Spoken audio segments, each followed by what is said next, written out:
Delicious, Dig, MySpace, the turnaround stories. Why? Well, like you said, they're great brands. They were renowned once, 5 to 10 years ago. They've really lost their luster in the last few years, and time moves fast in the internet age, and so some new business folks are coming in, picking up these properties. MySpace has Justin Timberlake behind it now. Yes, it the does. guys who founded YouTube have picked up Delicious from Yahoo and are giving it a shot. But it's tougher than it might be for a PE firm to just gut. Right, and they're jumping in, but what does history tell us? I mean, as you were getting ready to put this story out, what good lessons did you learn about companies that really have been turned around in Silicon Valley? Well, I mean, the example that kept coming up again and again was Apple.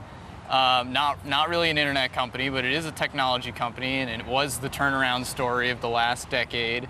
But not every company has a Steve Jobs, and the internet industry is a little bit different. I mean, it's, some people describe it sort of more like a nightclub than, a toothpaste brand or something, sort of like you need to go to the cool spot. Why am I going to go back to Napster, which I used 12 years ago? Why am I going to go to MySpace when I have Facebook? Exactly. What about, starting up a company versus turning around a brand? I mean, we talk about the startup success stories out here, but there are a lot of failures too. So, what's that difference of, how many companies will actually succeed if you decide, let's start from the ground up, versus taking some brands that, maybe aren't invited to the nightclub as much anymore, but maybe could get back in the door?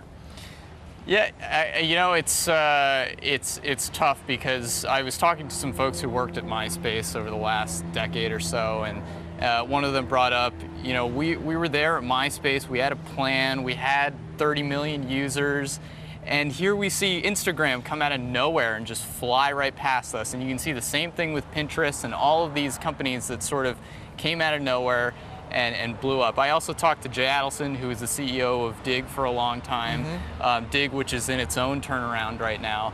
And he said, taking these big companies and trying to turn them around is kind of like trying to change the engine of a jet while it's in the air.